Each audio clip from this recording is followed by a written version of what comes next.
Look at us, finally able to work at the table. For this video, I was thinking we could take a little bit more of a chill approach to things. We've done a lot of big projects leading up to this. For a little bit of balance in our lives, we're gonna spend this week doing some more chill projects. I've made a list of all the little finishing touches and the fun decor pieces I wanted to add to this room. And so in this video, we're just gonna start checking all that stuff off the list. A lot of little things that should make a really big impact in sort of finishing this space up and finally calling this room done. So let's get into it. Number one on our list is a wooden Lightswitch cover. If you're not from Ontario or Canada, you may or may not have heard of a company called Lee Valley. They have all kinds of little projects and hardware, woodworking, metalworking, everything. This sounds like it's sponsored. It's not.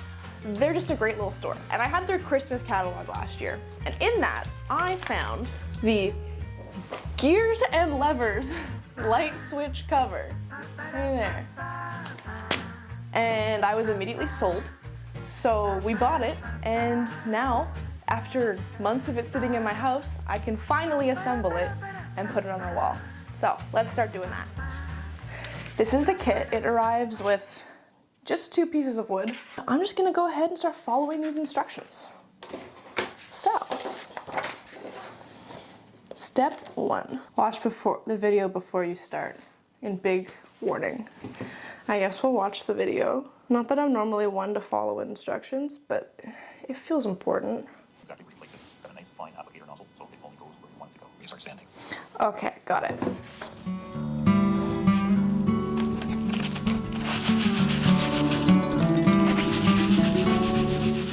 All these burn marks are coming off. It says to remove blemishes, roughness, or residue left by the cutting process, which is all of these sort of burn marks from the laser cutter. So we're just gonna keep doing that.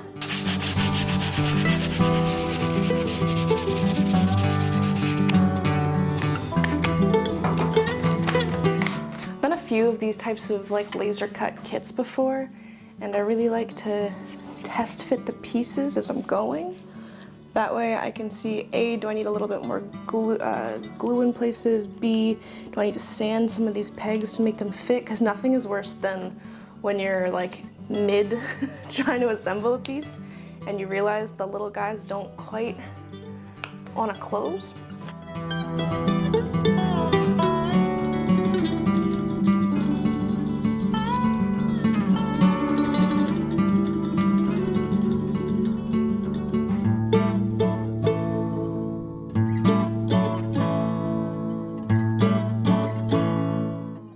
There's a note here that says, for best results, do not paint surfaces that will be glued in the remaining steps.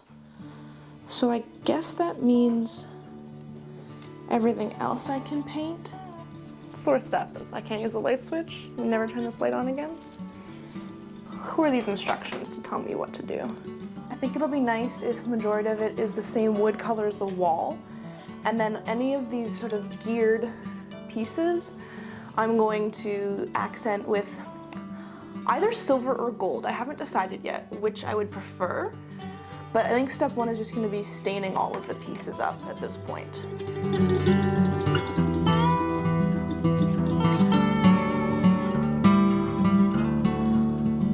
Just another light coat. I have a bunch of mini paints. I feel like they might be just the right pop of color I want for this.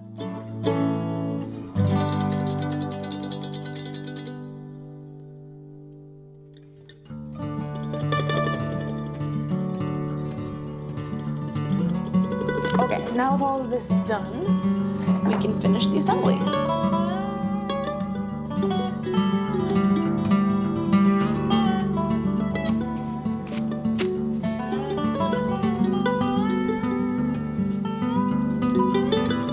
What's happening?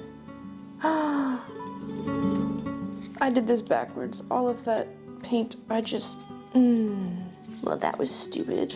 I love that I was like, I'm gonna be really careful and freaking test fit everything before I do this, and then I go ahead and I don't test fit anything before I do this.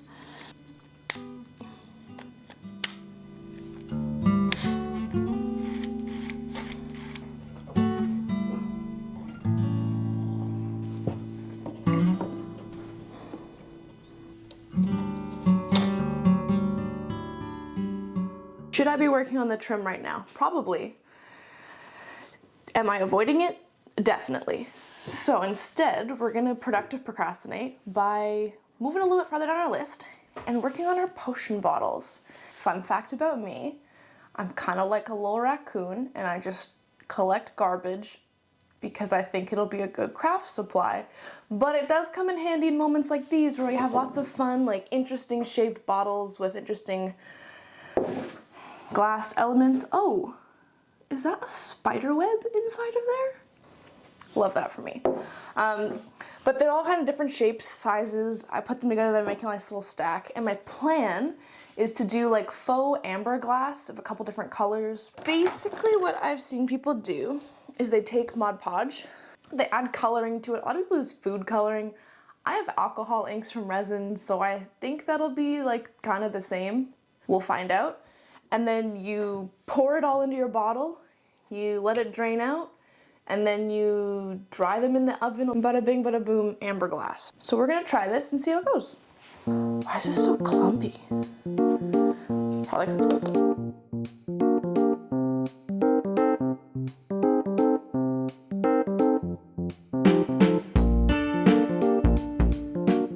We have good coverage.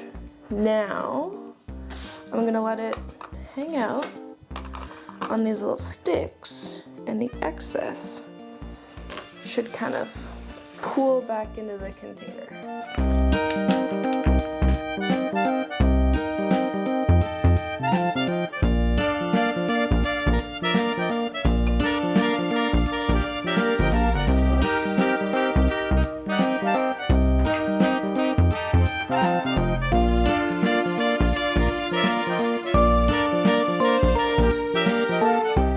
Once this guy's done dripping out, I'm gonna put him into the oven with the rest of them, and we'll, I guess, maybe start to tackle the trim in this room. Because I can only put it off for so long. Okay, let's talk about this trim mark. On the tops of the stone walls, there is a little bit of a lip, and it looks a little unfinished, partially because I did leave it unfinished, but also just the texture of the foam when you cut it on a really flat edge like that, it's not the greatest, it's not my favorite. So what my plan is, I'm gonna take this really small piece of Cove trim, stain it up to match the wall and all the wood, and just tack it into place. It's the same shape. It's the same shape as the piece I put in the corner, except it's a little bit smaller, and it just fits to cover this. So that's trim piece number one. The next piece of trim, and definitely the more complicated of the two, is the one along the ceiling. It's basically crown molding, except I'm overcomplicating it by not buying pre-made crown molding, and I am instead going to make my own out of a 1x2. It was a choice. I'm going to route in on one side of them to make it a little more detailed, and then we're going to stain it all up to match the rest of the room. And then finally all of the woodworking should be done in this place. Let's do a little bit of a time lapse for you and get this project done.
Show you guys the results of these bottles. Some turned out great, others less so.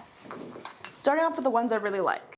The blue and the gray little guys turned out so good. This little green bottle, also excellent. And the big burgundy one I did, it's like a red burgundy. All of these turned out great. The two that didn't.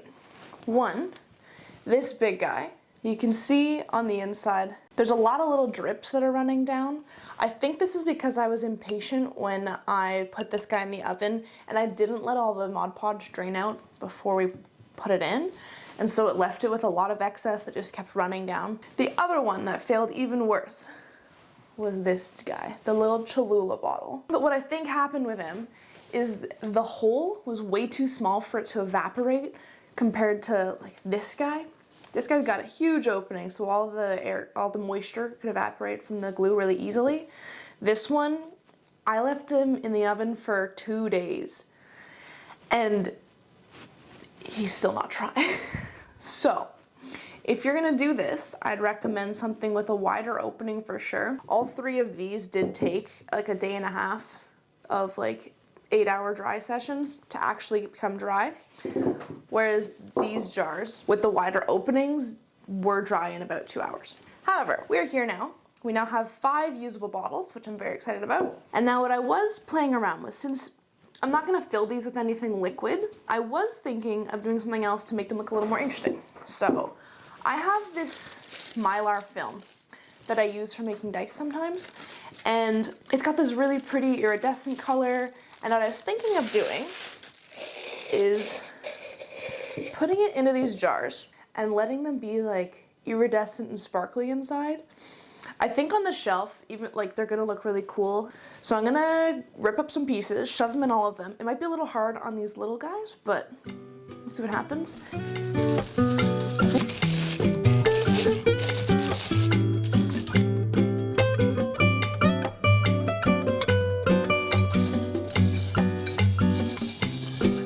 Next step is I'm gonna put some labels on all these. So I'm gonna cut these out, and then we're gonna just use some Mod Podge and glue them on.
So leaving that room, we're gonna go upstairs to what we affectionately call the death room in our house.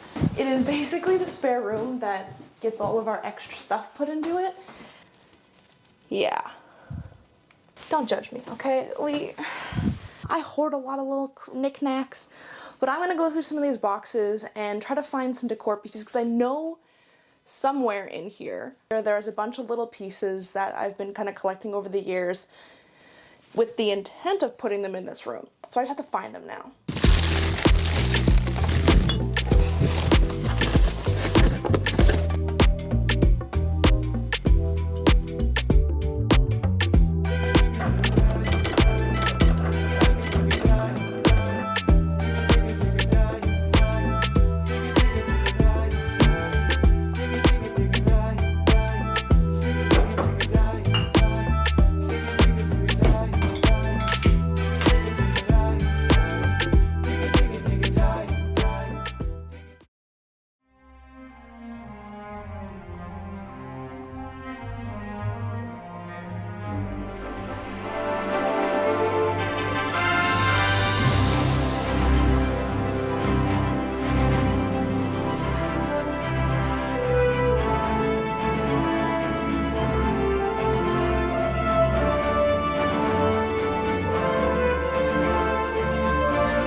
I am truly so proud of this room. It has come such a long way in the last 5 weeks.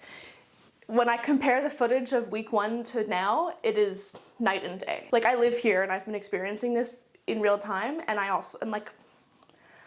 just can't believe it. It looks so good. Doing all the little finishing details this week really brought this room together, and the projects we've done in the past 4 episodes have brought this room to life. If this was your first episode and you haven't seen all of the other videos in this series, I highly recommend you check them out. The first 2 are a little rough, I will admit to that. If you want to see where we started and how we've gotten to this point, I recommend you check out that playlist on my channel. Speaking of more videos, next week there will be a video. I don't quite know what that is yet, but if you like the mystery of it, make sure you subscribe so you can see what I end up doing. Hopefully I'll see you guys next week and you keep following along on this journey. Bye! You're way too far for me to reach to you. I can't go out of this lens at all.